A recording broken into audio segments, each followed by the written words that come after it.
Hello, we are back. We are back for another episode of Book Talk. Tonight is going to be a little different. Hey, what's up? Tonight's going to be a little different. I am going to be going live with another book publishing professional. Let me go ahead and invite her in. She is also an author publisher. And so I'm so excited to talk to her. There she is. Let me go ahead and invite her up. I'm so excited to talk to another author publisher just because it's been lately I've been loving collaborating outside, and so it is. Yep. There she is. She's joining Hey, us. trying to get my filter Hey, on. I can hear can you you. hear me? Let Okay. me find it, girl. Let me find it. Okay, there we go. Okay. Yeah, no, I was just saying I'm outside on our back porch. It feels good. I'm in Florida, and so it's been a beautiful day. I just am like soaking it up. I am And going. so if it gets too loud, I will go inside, I'm but going. I'm going hopefully it to won't go be to too loud. Florida in June. I can't remember what part though. Oh, okay. Okay. Hey, Okay, Publisher good. Well, C, Faith hit me Publishing. up. Thanks for joining and listening to me talk again. Or I talked to her earlier today about her book, Makiba's Garden. I know I did Oh, not say okay. that right.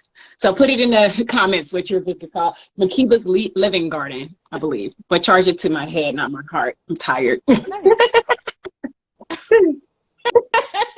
It's Friday. We That's made exactly it. right. What a week. Yeah.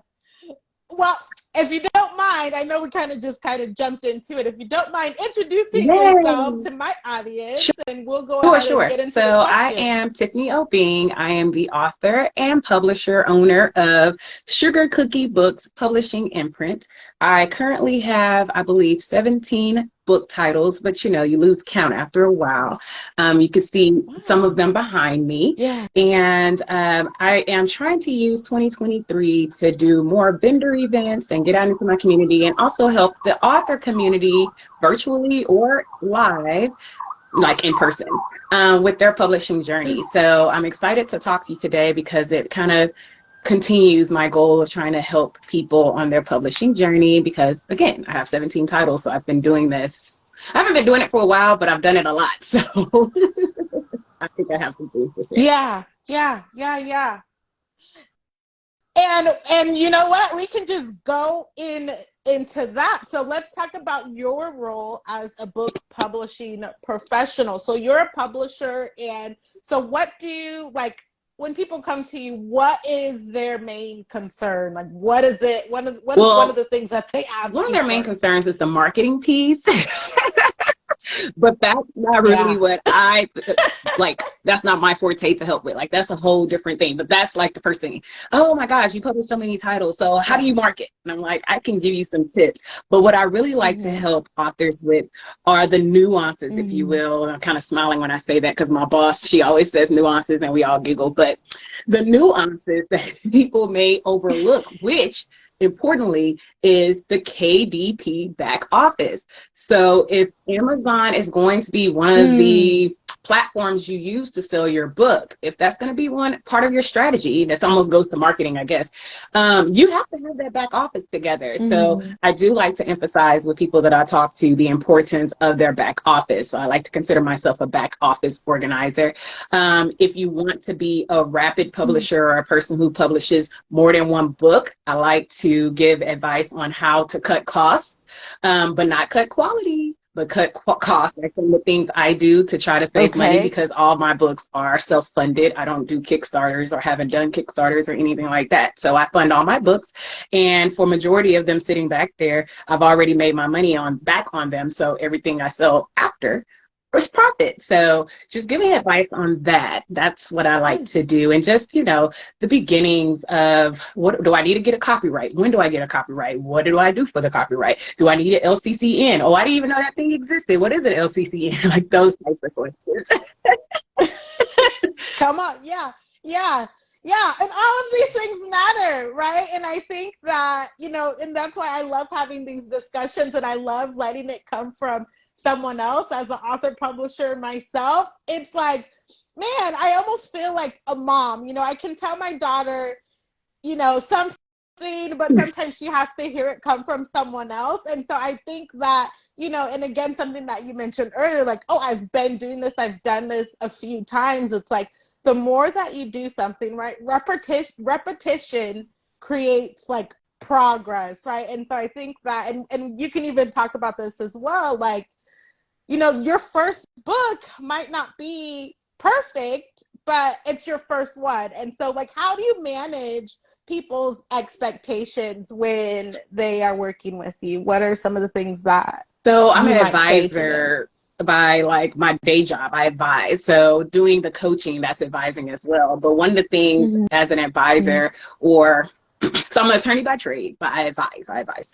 So one of the things I've learned is you can lead a horse to Oh, water, okay. but you can't make him drink. So I can provide you all the Yeah. knowledge that I have. I can advise you on the best ways of doing things, but I have to realize to myself, and this is where my self-care, that if they don't accept what I'm giving Mm-hmm. them, or they have a better way, or they just want to do it their way, then that's okay too. So what if, I can't remember what your question was about, but how they can get past it. Like I can give the advice I give Mm-hmm. is, why are you, like, you have to figure out your why are you putting out this book? And once you can figure out that why, that's kind of like your barometer for what is success to you. So if you're putting out the book to make money, then we have to come up with an Mm-hmm. action plan, or they have to come up with an action plan on how they're going to make money. So that means you have to have a marketing plan. That means you have to know what a marketing plan is. That means you have to Mm-hmm. create that marketing plan. So first we just have to kind of get to Yeah. what's the purpose. Like for me, my first book was published as a bucket list item, primarily a bucket list item. It did have, like, I wanted to be able to educate kids about, the first one is Andrew Learns About Actors, that blue one in the corner. I want to be able to educate kids about the difference Nice. between actors and characters that they play. And also, if, we have theater children, inspire them to pursue that career. But I did not know that I was going to stay in the industry to continue putting out diverse literature for a bigger purpose. But my purpose in putting that first one out was, again, just to do a bucket list item and to put out something that I considered good literature. So when I put it out, I was like, okay, Mm-hmm. I met my goal, but that book was not set up optimally. And so that's what I want the people that I talk to understand. So I put it out because I was just like, oh, I did it, yay, yay, yay. But if you want to Yeah. actually keep putting out books or want to make some money off your books, I'm not saying that you have to quit your job to do this, because I still have a full-time job. But if you want to make some type of money so you don't feel like you're just giving your money away to a, I don't know, charity or something. No, that's not right. Don't say that. You can give your money away to charity. But if you just want to make money from your projects, your passion, then you have to think about these Mm-hmm. things, like the KDP back office, like your marketing plan, your target audience, and things like that. Tiffany McDaniel, Mm-hmm. that's on here, we talk sometimes, and she, about like our strategies or whatever, and she has a Christian, or she publishes Christian-based books, and she's found her audience and her niche, especially with her journal. And we're just like, wow, because once you tap Mm-hmm. into that circle, it this becomes, I don't want to say easy, but it's just not, you don't feel Mm-hmm. like you're hitting your head against the wall. So it's just very important. That's one of the primary things Yeah. I want people who's getting started on this journey to understand. Like, you could put out a product, but determine what you're putting out the product for. If it's Mm-hmm. just a bucket list, okay, great. But then it's going to probably change, because once you start publishing, you'll be Yeah. like, man, I like this. I want to keep doing it. And how can I make money? Mm-hmm. Mm-hmm. Yeah. Yeah. No, and I think that's been my experience too, is, man, once you do it once, you're kind of like, oh, that wasn't so bad. Or, oh, like, you learned something from the first book and you might want to try it again. And so can you give us a tip or tips on what are some of the things that we should do to optimize my Yes. KDP So back then? I chuckle with a couple of authors that I talk to when I'm like, well, what are your keywords? And they're like, book, children's book, Black children's book. I'm like, Oh no. nah, not this ain't gonna work. It's not Yeah. gonna work. So the KDP back Mm-hmm. office organizer, one of my big services is the book description. So when I started kind of figuring out my marketing plan and my marketing strategy and figuring out who my avatar is and who I wanted to talk to and kind of understanding like how do you optimize the back office. Part of that is the book description. And so that's one of the big things I do. But just to take people who are listening or will listen, your book title, you need to optimize your book title. And all of this takes research. So either before you start writing your book, which is optimal, you want to do your research, or if you've already have your manuscript and you're about to load or publish, then you want to do your research at that point. Like before you publish, please do your research, because for KDP, you cannot change some of these things. Your book title can't be changed once it's published. And so you want to put your book in the best position before hitting publish, or else, you'd be like, dang, I wish I would have. So at some point, you're going to have to research. So your book title need to be optimized. You need to have the search terms that Amazon use, Google use, things like that, if you can. I'm not saying keyword stuff by no means, because that doesn't make sense and you look ridiculous. But you just want to know, like, the other books that you are going to be competing with, they're already out there if they're doing well, because you're going to look at the books that are doing well. What do their titles look like? And do you see a pattern in their titles? Can you see why that's their title? And things like that. And one thing that new authors have to overcome is the thought that their idea is the only idea that ever was. And it's like, I'm pretty sure. I'm like 99.99% sure that your idea has already been explored in some type of fashion. So go out there and see what those other people have done. That does not make your product any less. It just actually gives you a head start in the race, because you have it out there already. So look at your book titles and make sure it's optimized, that it's consistent and able to compete, and it makes sense. Something else is the subtitle. With Andrew Learns About Actors, I didn't know what I was doing. Teachers, I still didn't know what I was doing. But subtitle is where you can have the opportunity to use more keywords. So after you've done your research to figure out what keywords or how people are searching for books, your type of book on Amazon, you want to find some type of way to put that in the subtitle. So for example, the seasons books that I have, one of the keywords is like book about winter when that season comes around. So for Winnie Loves Winter, a delightful children's book about winter. It's just that simple. It's just that simple. So now I got 2 times for winter to be hit, because it's in my title, it's in my subtitle, and of course it's going to be in my book description. So again, going to the book description, this is the real like time-consuming piece, in my opinion, coming up with that book description if you want to do it right. And what I want people to understand is that the book description is not a book blurb. The book description is not the back cover description for children's picture books. Because what happens is we, like as children book, well, me and other people who are children book authors, we don't have a lot of children book specific guidance out there. And so what we end up looking at is non-children picture book stuff. And so, for instance, for novels, there is a lot that's said on the back cover of a novel a lot of times. But when you look at children picture books, book back covers, there is either just an illustration or something very short, very short. And so that is very important, because you want, even though you're an independent publisher, you want your books to look like the books that you're competing against. And so the book description is the selling, because it's going to go on your sales page. So this is why someone would want to buy your book. It's not going to be, again, a book blurb, and it's not going to be a book summary. Of course, you're going to summarize it, but you want to put those trigger words in it, if you will, those persuasive terms in it, so people can say, "Ooh, okay, that sounds good."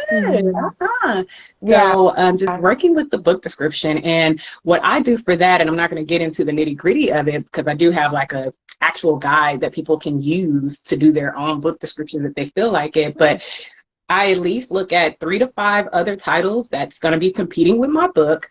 I look at their reviews, like that's why I said it takes time, and I look from the 5-star to the 1-star, and I'm combing through those reviews to see what are these people seeing and what do these people want. And that's why if you did the research before you started, like finalized your book, you can actually incorporate these things. But if you didn't do the research beforehand, it's still okay because your book likely is going to still hit on some of those things that they really like, but you're just going to want to make sure you're amplifying it in the book description. Like, you the type of person that says you wanted this type of book, so I'm going to talk to you and tell you this is the book you want. So for example, do you have a guide for keyword searches? Not a guide for keyword searches. Tiffany had put a comment or question, sorry. Not a guide for keyword searches, I use Publisher Rocket for my keyword searches. It's a one-time tool, one-time fee to purchase that tool, and they come out with updates frequently, or maybe not that frequent, but you don't have to pay for anything else once you have it. They say they don't know how long they're going to do it for that one-time fee. They don't know if they're going to go to subscription, but it's worth it. I think it was $99 when I bought it, and I am like so thrilled with it. And I budget. I do not spend my money unless I think it's going to have a return. So I do like that product. But yeah, so with Scout's Honor, a kid's book about lying and telling the truth. Yes, that's a long subtitle, but again, hitting those keywords, and it makes sense. When I was looking through the other lying books, their reviews, some of the things that the customers were saying was, oh, I like this book, but I wish it was a little bit more simple for my child, because the age group for a lying book is ages 4 to 6. I know that because I did research. And there's articles about it. And so they're like, I wish I had something that was more simple. Or they said, I wish I had something that was more direct. Or they say, I wish I had something that will actually talk about the importance or the value of telling the truth. Or I wish that they had something that talked about the consequences of lying. And so when I was constructing that book, that's exactly what I did. That book is written very simple. It's written very direct. It talks about the reasons why he might lie very quickly and direct. It talks about the reasons why he should not lie, the consequences for lying. And it talks about why he should tell the truth and the importance of doing so. And so I made sure I put those in my book description. So when the person who's looking for a book about lying for their 4 to 6-year-old, they can see, oh, check, check, check, check. So that's very important. I'll pause because I am doing a lot of talking. Is there anything you want to say before I continue going down my list of the back office? Yeah, no, we can tell. You know what you're talking about, and you're passionate about it. And so thank you. But and so I love this because I feel like I'm always telling authors, you know, get your pen and paper out and write down some of these things because it is a lot of information. Get down that software, that app that she had talked about, Publisher Rocket for keywords. One of the tools that I even use for keywords is it's a part of my search engine. I use Google Chrome, and it's called Keyword Everywhere, and it's a keyword tool. I think I paid, it's definitely less than $100. It's like $20, and I use it for everything. I use it for not only books, but also with like social media posts, and I'm on YouTube, and so I'm using it there for tags and stuff. And so absolutely keywords are so important. But I want to go back to what you talked about as far as like the avatar and the target audience. And I think that's where a lot of authors, especially when you're just beginning, kind of get hung up on. I think we might work it differently. I think people's processes are different, but sometimes we have, you know, just the amazing story. We want to write the story. We want to put it out, and we forget about the reader. And so can we talk a little bit more about that, just the target audience? How do I find them? Should I consider them first, or at what point? Like, let's so best case scenario, you would have identified your target or avatar before you wrote the book, so you can kind of write it speaking to them. But I will admit that a lot of times I write my book and I have not identified my avatar.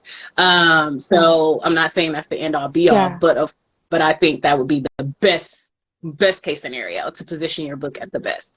So if you do not do that at first, then just make sure you do it after. So defining your avatar, you're again, Amazon is one of the largest, if not the largest, book reseller or retailer out there. And so Yeah. a lot of things that we talk about reviews is prominent on Amazon. Amazon is, in my opinion, known for having customer and product reviews. Barnes and Noble, I don't really see a lot of reviews on their online pages.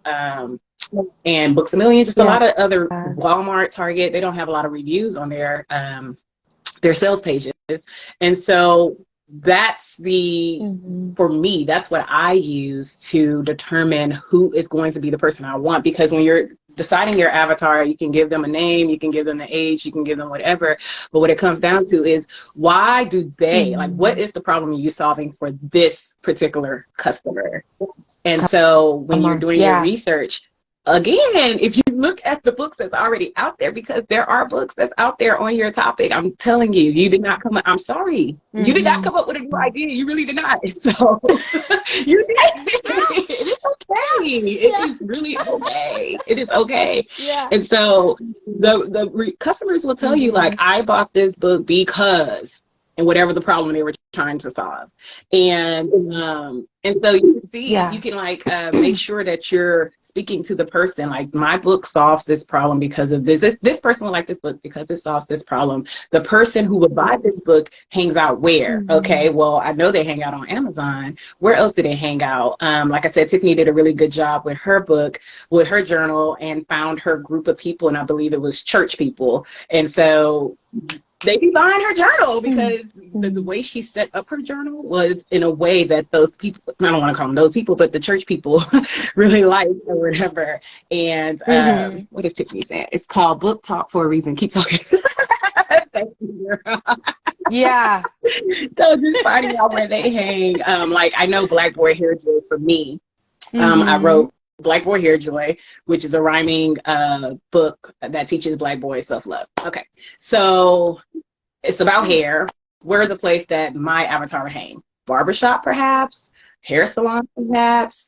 Big brother, big sister clubs, those type of things. That book is the easiest book. That one at Scout's Honor is like the easiest book for me to sell in person, because if somebody walks around with a little brown boy who looks to be between 4 and 9 years old, I'm like, oh, you know what book you like? This one right here, this one you got to get. And they're like, I do have to get this. It's like, so easy.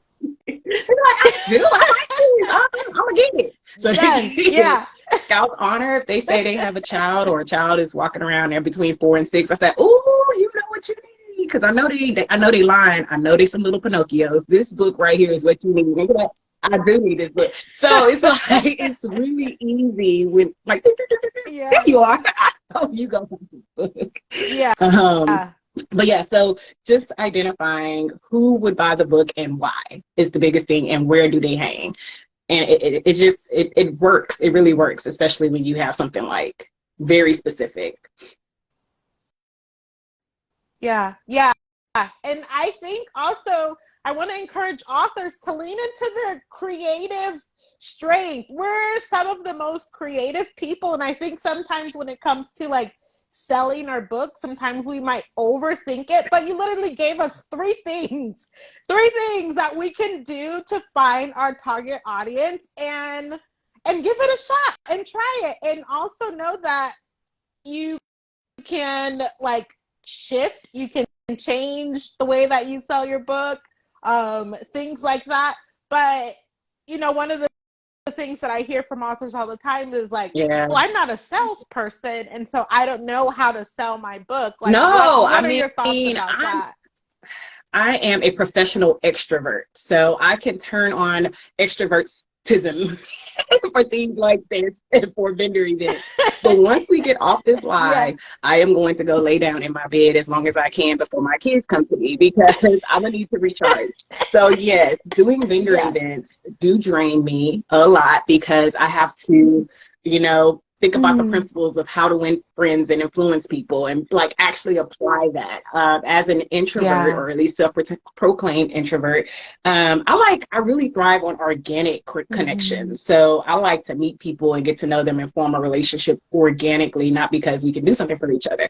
And so I have to overcome in my mind that, that I'm bothering someone, because I always feel like, oh, if I say, hey, do you want to buy this book, that means that I'm bothering somebody or whatever. And so I just have to put on my smile, and I know my products. Like, we know our products more than anybody else. And so you knew why you wrote it, and people will hear your passion. I do get really passionate about a lot of books that I've written, if not all of the books that I've written. And once they find out that I'm the one who wrote that book, that's really a good icebreaker. I have on my shirt, I have my stance, but they still don't, I don't know, it doesn't connect or something. They're like, wait, who's this person? Oh, that's you. Oh my gosh, that's so cool.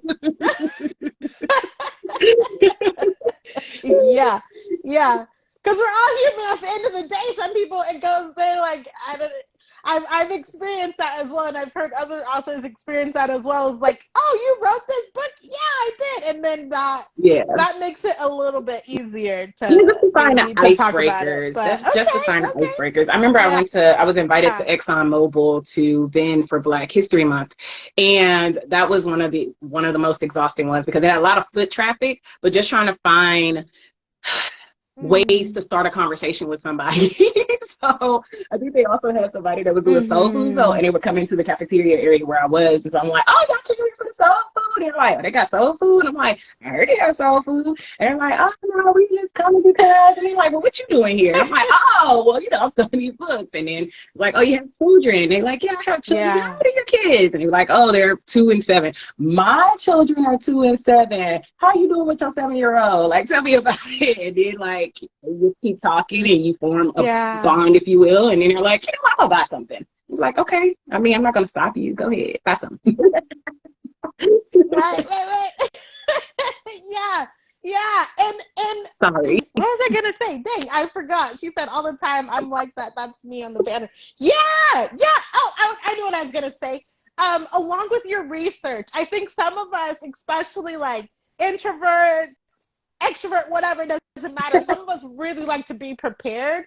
And I want to say another way to prepare is even brainstorming ways to start conversations. Like, how do I start a conversation with people if I'm out in public doing vendor events, which is a marketing tactic? You absolutely should be, getting local, not just online. I know for a lot of people, social media can be intimidating.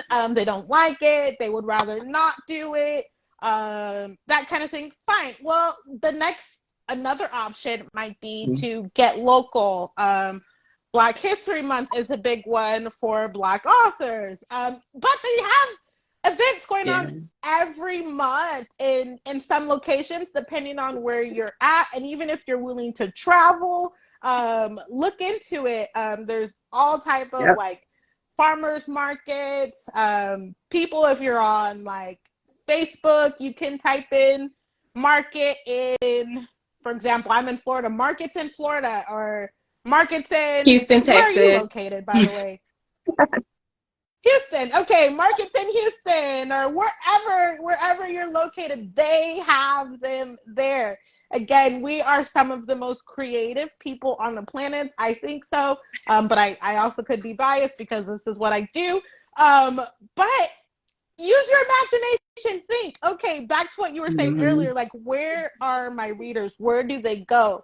Chances are they're not just online, especially after the pandemic. My experience is people want to be outside. They are back outside. And so markets and things like that are going on.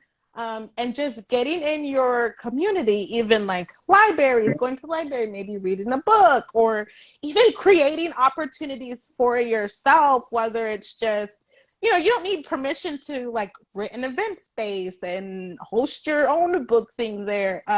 Just some ideas for people who are looking for like marketing ideas. Those are some that, when you said that, had come to mind. What else? What else? Well, What else? like I What said, else I would you like am to the share? KVP, back office organizer, and Ingram Spark, back office organizer. I do have a packet, a guide. What is it called? Let me see. I have it pulled up here. It is called, I think it's cute too, How to Write a Book Description for Your Children's Book. The ultimate guide to crafting a winning book description that Nice. attracts and converts buyers. And so it's on my site, but it's like hidden. Or is it on there? I think I might have hit it because I haven't rolled that part, like the Mm-hmm. guide out yet, because I'm still like about rolling out a couple of more books. And as some of you may know, or when y'all tune in may know, I just released the story of Maya Angelou, which was a really big release for me. And Yeah. so again, I'm an introvert, so that took a lot of my energy. And I wanted Mm. to make sure that when people got this guide, that I was going to be available to assist them. But I'm all about empowering. Like, of course, I'll do your book description for you, but if you can do it Yeah. yourself and save those coins, because again, I'm about budget, then I mean, more power to you. Mm-hmm. Okay. But yeah. Mm-hmm. Yeah, yeah, yeah, yeah. No, and so let's see what else. Children's books. Let's Oh, talk yeah. about illustrations and saving money. What tips do you have for that? Because I know illustrations, cover design, Yep. especially when we're talking about children's books, can be costly, especially if you're someone who wants, an American Yeah. illustrator, or you're really concerned about like those kind of things. If which is fine, it's an option, but like, how do I save money as a children's book author who doesn't necessarily want to draw or know how to draw or know how to illustrate Yes. myself? So what I'm what could I glad you asked do? that, because that is a very frequent question. How do I, like, my illustrations cost so much, so I can't do my book. And so yes, it is true. You get what you Yeah. pay for. And, but it's also true that we have gig workers. And what you said about finding someone in America, I Mm-hmm. really would prefer to find someone in America. And I do continue looking to find illustrators in America. But at this time where I am, the American illustrators, I'm not going to even say that, because I just get whoever's in my budget and I think can do my job. So I set a budget, and who Yeah, turns up in that search, there you whether they're go. American or not, will get the job if we can gel or whatever. But ways to Mm-hmm. save on your book description, sorry, on your book illustrations is different types of illustrations. So when I first got started, my Andrew books, because they're consistent since they're a series, they're all spreads, because I learned when I first got started that spreads for some illustrators Mm-hmm. only have the cost of one illustration. Some illustrators do charge it as a per page, even though it's covering 2 pages. But my illustrator Mm-hmm. was like, "Oh, well, you could save money if we do the spreads." And I was like, "What's a spread? I didn't know what that was." So one way to save money is by Yeah. doing spreads, which are illustrations that cover 2 pages instead of the one. Another way to save on cost is you could do how I did in Black Boy Hair Joy, which is you get illustrations, but for one side of the page. So on one side is text, and on the other side, you do that in your formatting. And on the other side is the image or Yeah. illustration. One side is illustration, one side is text. Mm-hmm. So that saves, because that cuts down on the number of illustrations you Yeah. need, and you still get the full page illustration. Also, different type of Mm-hmm. illustration is spot illustrations, and those are the ones that don't really have the full background, color background, or detailed backgrounds. They're more like just a spot of an illustration. You can get that for an entire book, or you can mix it Mm-hmm. in with your full page illustrations or half page. Another is, what type of style do you want? So if Mm-hmm. you get vector images, those are going to be cheaper. I don't do those, but if you get vector images, those are going to be cheaper than Mm-hmm. someone who doesn't do vector images. And so the style matters. Watercolor may be more expensive than not watercolor. And so there are ways to save on illustration, Mm-hmm. but fortunately, or maybe unfortunately, depending how you look at it, one of the big ways is going to be on those gig sites and getting the most for your money, because I've Yeah. said it before, there's so many people on there, and you're going to find somebody Yeah. that is going to be quality for your project, Mm-hmm. and that does not blow your budget, because it's just so many people. Yeah. Yeah. And I think that also ties in with, you're not the only author who's written a book about this particular subject. And on that same line, there's so many different illustrators that you can find. It's just, knowing kind of what are you open to, and are you okay to switching up something to fit your budget, or are you willing to pay a little bit more? I've been telling authors to save their coins. If you are really particular and you want things to be a certain way and you know it's going to cost you a pretty penny, it's okay to save money. You don't have to think that, oh, I have to have all this money up front. You can save money. I think that people forget, it's okay. We save sometimes for trips, like when we travel, or we save sometimes for our homes, and we save for other areas in our life. You absolutely can save for your book publishing venture as well. Or you can find someone that fits your budget and be okay with the quality that they deliver. And I also want to say, just from someone who does format books, is to be clear with your vision. I know this has been I'm saying this because this is really fresh in my mind. As someone who works with authors, not only in the publishing, but also with the formatting, when you're describing your vision to someone, like an illustrator, when you're using words, sometimes those words can be they can go over their head. For example, I had an author tell me, oh, I want my book to look modern. My idea of modern and their idea of modern was totally different.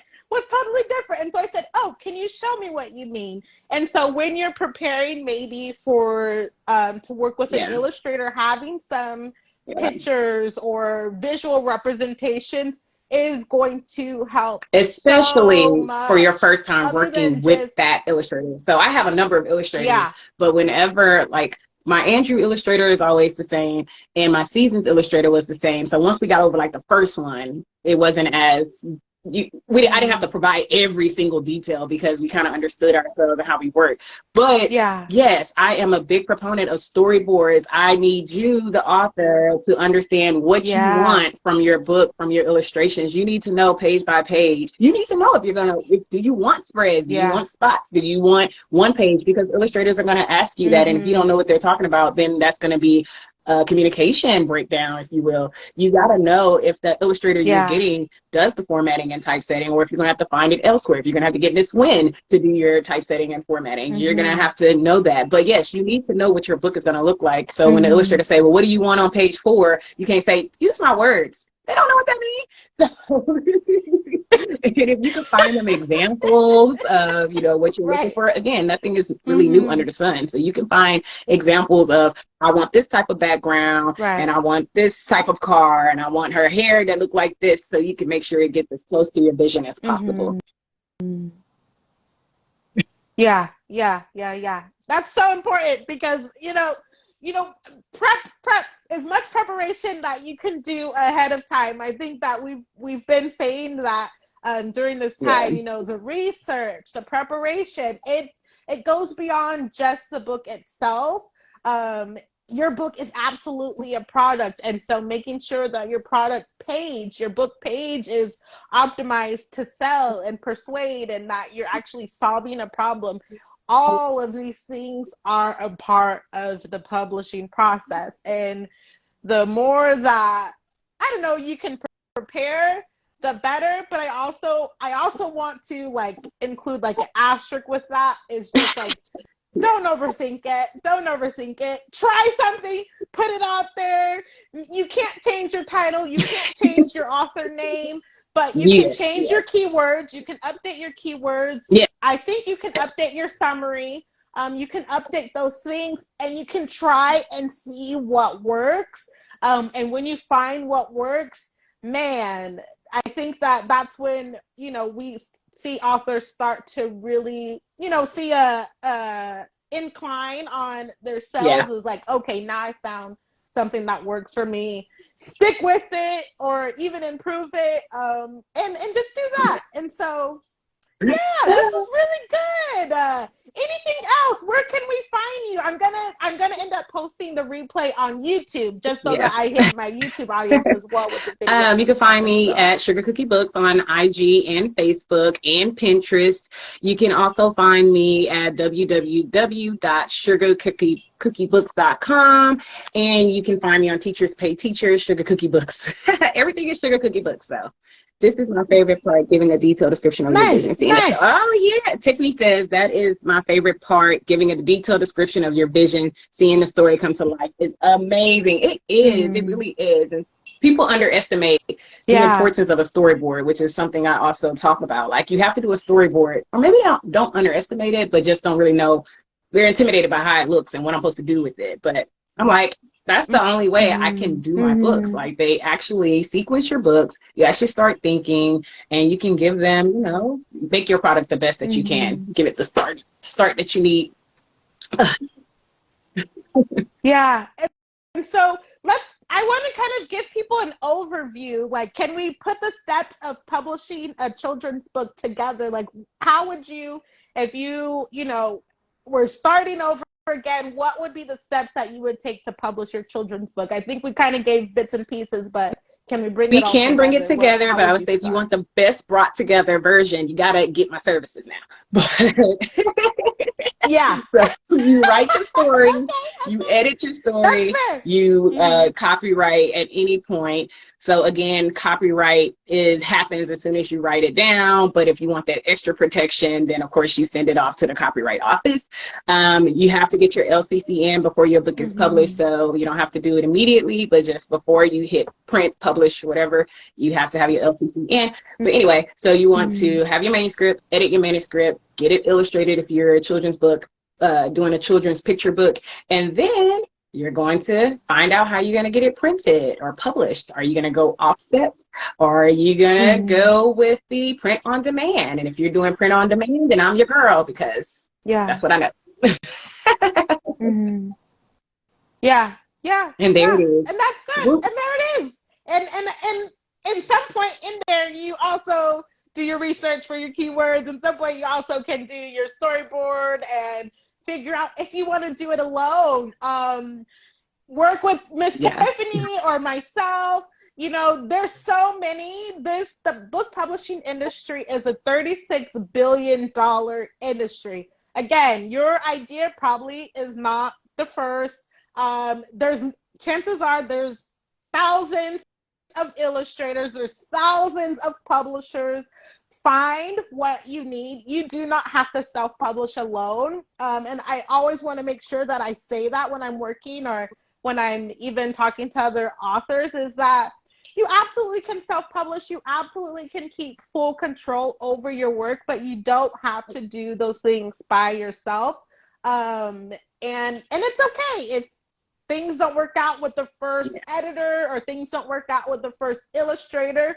Do not give up. You absolutely can find someone that will work with you and work with your vision, work with your budget, and can help you make, you know, your book publishing dreams come true. And so, absolutely. All right. Well, this was good. And so, absolutely, y'all give her a follow and check her out. And you know what? That's the end of this. This was a great conversation. Thank you so much for your time. I will be back here on Tuesday with another author publisher. And so check us out. I'm looking forward to that conversation as well. If you're not shy and you want to be on my show, consider it. Otherwise, I'll keep it rolling. And so, all right. Thank you so much. Have a good night.